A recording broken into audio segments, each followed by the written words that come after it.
So, what is the metaverse? The metaverse hasn't yet been really defined, and the best way to describe it is it's another name for virtual or augmented reality.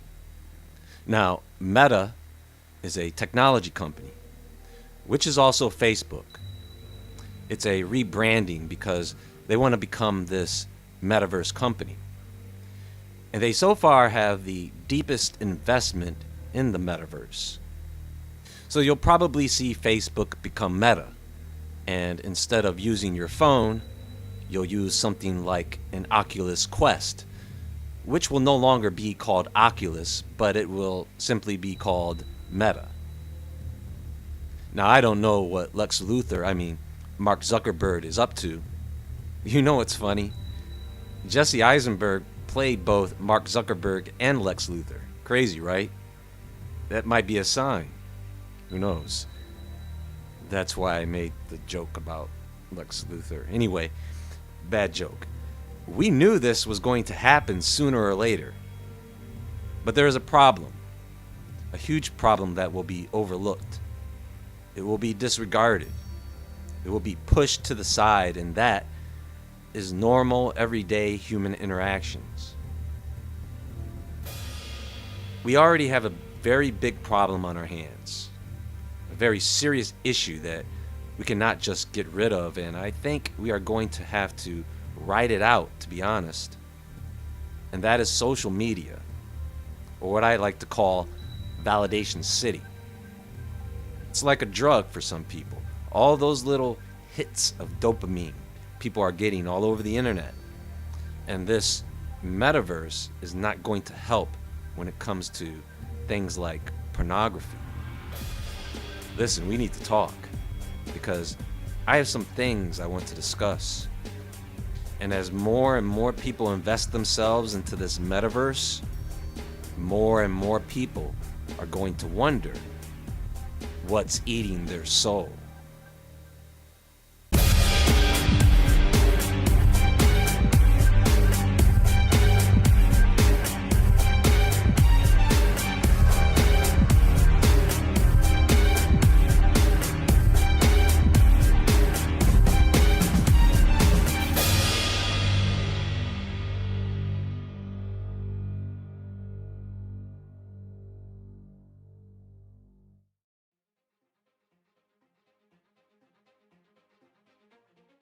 First, of course, I do use social media.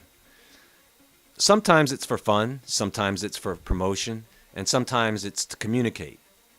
However, I don't have the luxury to engage in it for extended periods of time. I certainly don't have time to put on a VR headset and jack into the digital metaverse matrix. So I'm not saying don't use social media or any of these platforms. This is more of a warning to engage with moderation and not get caught in big tech's traps. This is more about being aware. I think that it would be wise and very healthy for a person to go on what I call a meta diet, skipping a day or two of social media, kind of like doing a fast or cleanse. I could go on TikTok right now and see how everybody is feeling. I can see their inner thoughts. It's like an open diary. And no, these people aren't just playing around. They are serious about what they are saying to their viewers. Instagram and Facebook too. See, in the beginning, it was all for fun. In the beginning, people used to post random pics and videos of random things, food pics, right? Now, people are posting their most inner, deepest, darkest thoughts. They will put up selfie after selfie and get likes and compliments from the same people over and over again. When you stop and think about it, it's pretty abnormal. Men and women don't know what to do with each other anymore. It's gotten to the point where we have all these women being told they are beautiful by strangers online every day. They get used to it. The people who comment become virtually invisible to them. And guess what? That carries over into their real life. And so that same person getting validated online will carry those emotions and feelings over into their real world and interactions with others. And they don't even realize it. Men are very guilty of over complimenting and liking strange women's posts. And you just end up with this cycle of toxic interactions when it becomes a day-to-day thing. Did you guys know that people on these dating apps, for example, a man will go on these dating apps and see these really attractive women there. Little do these men realize that they are not there to date anyone. Did you know that over 50% of women on these apps have absolutely no intention of dating anyone there? And men don't understand what's happening, and so it affects their behavior, which carries over into the real world and their interactions with women in real life, and vice versa. Now, when I say this, you may not understand right away, and there may be only a few of you who understand this. But what this amounts to is similar to addiction to porn. Ask anyone who has had an addiction to porn. Someone who has had a real addiction to it or is developing one, they can tell you their entire everyday life is affected by it. And the problem is they don't even know why their life got so bad until they make the decision to give it up. In relationships, it affects how men look at their partner or even women in public. They will look at every woman with perverted thoughts just popping into their heads. They struggle in bed with their partners, they lack energy and have trouble with everyday interactions with people. And then they get bad skin. They get dandruff. Health issues start to develop, and many people don't know what that is. It is the same with excessive social media engagement. It's already ruined lives. Social media has made people a lot and has cost people a lot. And now, tech giants like Meta want to take all that and stick it into your reality virtually. People are already holding a phone in their hand and they still can't tell the difference between a delusion and real life.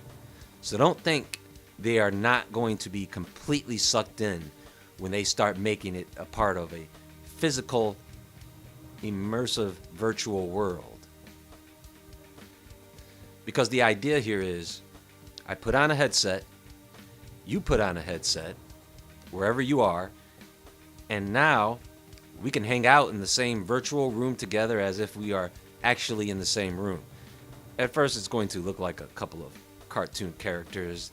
That is until the technology being used gets purchased and used more often. Now when it comes to the technology, that actually is pretty cool. But human beings can never keep things just cool, you know? Someone always has to take it to the next level, to where these things end up deeply affecting our lives. Forget about the physical health issues involved with wearing a VR headset all day. What about your mental health? How is having your reality go from virtual reality to the real world, back to virtual reality, back to the real world, back and forth, back and forth. Next thing you know, you're in the Matrix. That's what the metaverse is. It is the Matrix. In the making. Think about it. No more picking up your cell phone. You're just going to go into your bedroom or living room and jack into the metaverse. Ready Player One, baby. The game Fortnite has already proven that they can get people to go into a virtual dance floor with 60 other people and just dance around with avatars. People will stay there and dance the same moves over and over again. You see, we are well beyond the issues with talking in person versus phone calls versus texting. That's all messed up. People are now just using their social media apps to communicate. People talk to way more people on social media than they do to the people who are actually stored in their phone. But I guess it's all the same to some people. But what happens is, and this is a strange but common phenomenon, you may find yourself treating people with a little less respect, I guess is a good way to put it. You're not doing it on purpose. Let's say you wake up and you text your mom good morning. You know, you're going to drop the grandkids off later in the afternoon. She texts you back and then asks a question. Maybe the question wasn't that important. So you decided, well, I don't have time to answer that question right now. I'll text her back later. And from that point, you begin to develop an unhealthy pattern with people. When people are sitting at home ordering random items from Amazon on a regular basis, my mom, for example, likes to order gym equipment. So when I visit, I'm thinking, who's working out on all this stuff? It ain't her. And they want people to put on a VR headset and experience all these things in a 3D semi-realistic environment. People already have a hard time staying away from their cell phone. How are they going to manage staying away from their VR headset? Oh man, I gotta jack in, man. I gotta jack in. People act this way over video games, and they act this way over social media. Combine those two in a virtual world, I'm not stepping one foot in it. It's going to be a great investment for some of those out there who know what they're doing. And I am sure there will be people out there who will put together a more beneficial experience with this technology. I'm just afraid that this is going to consume people. Let me show you guys one of the things that is going to happen. Multi-metaverse madness as digital land becomes the new frontier. Michael Gord, co-founder of the Metaverse Group, talks about how virtual real estate could mean profits for landholders and how NFTs are evolving. And this is a video transcript between Michael Gord and Adam Shapiro. Adam Shapiro says, "So you may have seen the headline that big name companies spending thousands upon thousands of dollars to purchase parcels, real estate, digital real estate in Decentraland. And this is part of the Metaverse and Metaverse Group based out of Toronto." So as you can see, they finally did it. They found a way to get people paid off of playing Monopoly. That's what this is. It is monopoly property that you pay for with monopoly money or crypto that is transferable into fiat currency by several means. So yes, this is going to make some people very wealthy. But of course, there is always a dark side to it. Louis Rosenberg, the computer scientist who developed the first augmented reality system, said himself that this technology could be dangerous. Like other platforms, it would work on filters. So you would be walking around this augmented world and have speech bubbles pop up above a person's head, which contains information you filtered out about that person, such as if the person is a Republican or Democrat. You see, you could divide people up into categories, further amplifying the already existing issues of division. People are already addicted to what social media is right now, and this next generation will become even more addictive. These companies spend billions to make sure you guys stay engaged. There is content that is controversial. It causes discord, arguments, causing people to become angry or depressed. People are feeling bad about themselves because their appearance or lifestyle is not matching what they see from other influencers, which is fake. These problems will increase as well as cause people to waste even more time. Teenagers already spend too much time on social media. They will be interacting with that virtual world more than the real one. And these companies will collect more data on us. People have been using wearable devices that collect biometric data. That, combined with this technology, they will know your wants, your mood. They will be able to manipulate your wants and mood. They will be able to inject certain stimuli. They can provoke you, make you experience certain feelings. Then once Zuckerberg's metaverse meets Elon Musk's Neuralink, it's game over. You know how in the Matrix movies, Neo's abilities begin to leak over into the real world? I think we may see something to that effect with this metaverse, which is a digital version of the Matrix that is still voluntary.